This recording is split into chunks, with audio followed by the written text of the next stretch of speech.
सफलता पाने के दो नियम होते हैं या दो तरीके कह लें। पहला नियम, सफलता जब तक ना मिल जाए तब तक हार मत मानो। रास्ता नहीं मिल रहा है मंजिल तक जाने का तो दूसरा कोई रास्ता ढूंढो। रास्ता बदलो पर मंजिल नहीं। और दूसरा नियम कि पहले नियम को कभी ना भूलो। सफलता मिलने के बाद भी और सफलता ना मिले तब भी आपको यदि सफलता मिली तो इतिहास लिख दोगे, यदि सफलता ना मिली तो फेल होने का अनुभव तो घर लेकर जाओगे। उस अनुभव के बेस पर आप किसी और को सफलता दिलाने के काम तो आओगे। जैसे कहीं जाने के लिए हमें एक शहर या गांव को चुनना पड़ता है, रास्ता हमें खुद ब खुद अपनी मंजिल तक हमें पहुंचा ही देता है। जैसे सफलता पाने के लिए पहले हमें अपना इंटरेस्टेड काम ढूंढना पड़ता है, फिर धीरे धीरे रास्ते हमें अपनी मंजिल तक खुद ब खुद सफलता की सीढ़ी तक पहुंचा देते हैं। अक्सर लोग सफलता पाने के लिए रास्ता तो बना लेते हैं, पर रास्ते में कुछ समस्या आ जाती है तो सफलता पाने का रास्ता ही बीच में छोड़ देते हैं, क्योंकि उनके पास समस्या को कैसे सुलझाया जाए उसका समाधान उनके पास नहीं होता है। हम आपको इस वीडियो के माध्यम से बताएंगे कि कैसे समस्याओं को फेस करना है, कैसे उसका समाधान निकालना है, पर बीच में अपना सफलता का रास्ता नहीं छोड़ना है। इसलिए वीडियो को पूरा देखें। सफलता पाने के 5 सही तरीकों में से जो पहला तरीका है वो है अपनी रुचि का काम खोजें। Find your interested work. सफलता के शिखर पर बैठा हर इंसान सभी को भाता है। उसे देखकर हमारे मन में विचार आता है, मुझे भी बनना है इसी की तरह। ये एक अच्छी बात है। आप उनसे इंस्पायर हुए, उनसे एक इंस्पिरेशन ले सकते हो, पर आप उनके जैसा नहीं बन सकते। ये एक कड़वा सत्य है। सफलता पाने के लिए सबसे पहले आपको अपना इंटरेस्टेड काम ढूंढना होगा कि किस फील्ड में आप माहिर हो, उस्ताद हो। उस काम को करने के लिए आपके पास एक साफ दिमाग है जो अलग अलग तरीके से, अलग अलग एंगल से सोच सकता है। उस काम को आप बिना पैसे के भी करने को तैयार हो। उस काम को करने के लिए आप सब कुछ कॉम्प्रोमाइज़ कर सकते हो। इतना कॉन्फिडेंस है आपको अपने इंटरेस्टिंग वर्क पर, अपनी स्किल पर पूरा भरोसा है और आप मानसिक रूप से पूरी तरह से उस काम को करने के लिए तैयार हो, तो आप सफलता पाने के भी हकदार हो। सफलता पाने की चाहत सब में होती है, ऊंचा उड़ता वही है जिनके पंखों में जान होती है। सफलता पाने का दूसरा तरीका जो है वो है ज्ञान में वृद्धि, इंक्रीज नॉलेज। पतंग को हम जितना ज़्यादा ढील देते जाते हैं, पतंग उतनी ही तेज़ी से ऊपर बढ़ती जाती है। फिर ऊपर से हमारी पतंग किसी भी पतंग को आसानी से काट लेती है या कट जाती है। सही ज्ञान ना होने की वजह से ठीक उसी प्रकार से हम अपने पसंदीदा काम, अपनी स्किल को बढ़ाने के लिए हमें अपने ज्ञान को धागों की तरह लपेटकर अपने दिमाग में स्टोर करके रखना होगा, ताकि हमें अपने काम में कैसी भी परेशानी क्यों ना आ जाए, हम उस परेशानी का समाधान बड़ी आसानी से निकाल पाएँ, वो भी बिना किसी की मदद के। आपको अपने फील्ड का ज्ञान खोजने से मिलेगा, जैसे इंटरनेट से, वीडियो से, अपनी फील्ड में अपने गुरु से, बुक से, अपने सीनियर आदि से मिलकर आपको अपना ज्ञान को बढ़ाना होगा। ज्ञान बढ़ाने से आपको ये फ़ायदा मिलेंगे, जैसे आपका आत्म सुधार होगा और आपका सेल्फ कॉन्फिडेंस लेवल बढ़ेगा। याद रखें, अपनी नॉलेज को बढ़ाते समय आपको ज़रा सा भी आलस्य नहीं करना है, बल्कि आपको तो चतुर और चालाक बनकर अपने ज्ञान को हर जगह से बटोर लेना है। ध्यान लगाने से ज्ञान मिलता है, गुरु के आगे सिर झुकाने से आशीर्वाद मिलता है।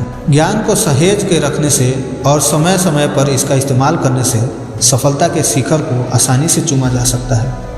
कहा जाता है ना, education is the most powerful weapon which you can use to change the world. शिक्षा सबसे शक्तिशाली हथियार है जिसका उपयोग आप दुनिया को बदलने के लिए कर सकते हैं। ज्ञान वो शेरनी का दूध है, जो पिएगा वो दहाड़ेगा।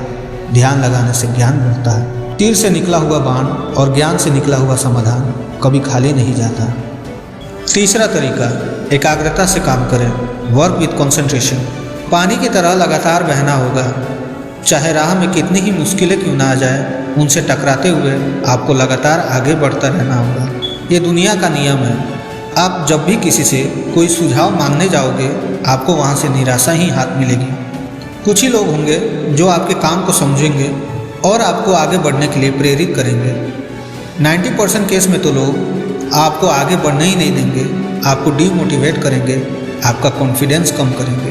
पर आपको तो खुद पर, खुद के काम पर, खुद की स्किल पर और खुद को सबसे ज़्यादा बिलीव होना चाहिए। आपका तो सेल्फ कॉन्फिडेंस लेवल इंक्रीज होना चाहिए। इन लोगों से डीमोटिवेट नहीं होना चाहिए। तभी आप लगातार पूरे एकाग्रत होकर अपने काम को कर पाएंगे। सफलता की राह में चलते चलते संघर्षों का पहाड़ चढ़ना पड़ता है। कहीं मुसीबत आ जाए तो बैठकर, ठहर कर, सोच कर आगे बढ़ना पड़ता है। कमज़ोर होते हैं वो लोग जो संघर्षों का पहाड़ आधा चढ़कर भी वापस पीछे की ओर चल पड़ते हैं। ठहरे हुए पानी को देखकर कभी ये मत सोचना कि ये कभी बह नहीं सकता। जब उसका वक्त आता है तो उफान की तरह लगातार आगे की ओर बढ़ते चला जाता है, बहते चले जाता है। ठीक उसी प्रकार जब कभी हिम्मत टूटने लगे तो थोड़ा ठहर जाना, थोड़ा सा सोचना, फिर अपने दिमाग का इस्तेमाल करके आगे बढ़ना। यहाँ आपकी विल पावर आपके काम आएगी। सफलता आपके कदमों में होगी। सफलता भले ही देर से मिलेगी पर मिलेगी जरूर। बस खुद पर यकीन रखना। बहते हुए पानी से लगातार बहना सीखो और अपने काम को पूरी ईमानदारी से करते रहना सीखो। बहता हुआ पानी चट्टानों से टकराता है। हर संघर्ष करने वाला व्यक्ति एक दिन सफलता जरूर पाता है। चौथा तरीका है आलस से बचे। Avoid laziness. आलस्य एक जहर की तरह काम करता है। अगर यह इंसान के दिमाग पर चढ़ जाता है तो इंसान अपना सारा काम भूल जाता है और अपने बनाए गोल से भटक जाता है। जैसे कि अंग्रेजों ने हम भारतीय लोगों को चाय की आदत लगा दी। अगर चाय हमें ना मिले तो हम कितने बेचैन हो जाते हैं। जब चाय हमारे होठों तक पहुंचती है तो हमें कितना सुकून मिलता है। ठीक उसी प्रकार आलस्य भी ऐसा ही काम करता है। जब आता है तो सब कुछ तबाह कर देता है, जो इंसान को अंदर ही अंदर मारने का काम करता है। किसी भी चीज़ की अति होना अच्छी बात नहीं होती। इसलिए हमने आलस को स्लो पॉइजन कहा है, क्योंकि यह आलस्य ही है जो इंसान को सफलता के मार्ग से भटकाता है। आपको आलस्य नहीं करना है, आलस्य से बचना है, नहीं तो आप ओवर थिंकिंग के शिकार हो जाएंगे। आलस्य आपको ना घेरे उतना सेल्फ कॉन्फिडेंस अपने अंदर बनाए रखिए।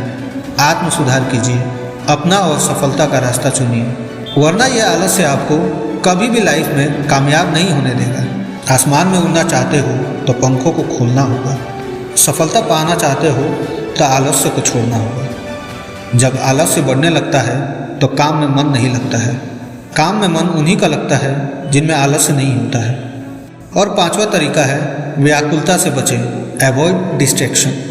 जब आपने सोच लिया है कि आपको एक सक्सेसफुल इंसान बनना है और आपको सफलता क्यों चाहिए, आपको यदि ये दो शब्द क्यों और कैसे पूरी तरह से क्लियर है तो आपके सफलता के मार्ग पर कई सारे डिस्ट्रैक्शन आपकी लाइफ में आएंगे, क्योंकि ये लॉ ऑफ ग्रेविटी यानी गुरुत्वाकर्षण का नियम है। जब भी आप कुछ अच्छा और नया करने की सोचेंगे तो आपके रास्ते में कई सारे डिस्ट्रैक्शन, खराब से खराब परिस्थिति आपके सामने आती जाएगी जो आपके कॉन्फिडेंस लेवल को गिराएंगी। इस परिस्थिति में आपके वाई और हाउ ये दो वर्ड आपको ताकत देंगे, आपका विल पावर बढ़ाएंगे, आपको मानसिक रूप से ताकतवर बनाएंगे, हर परिस्थिति को फेस करने की ताकत देंगे।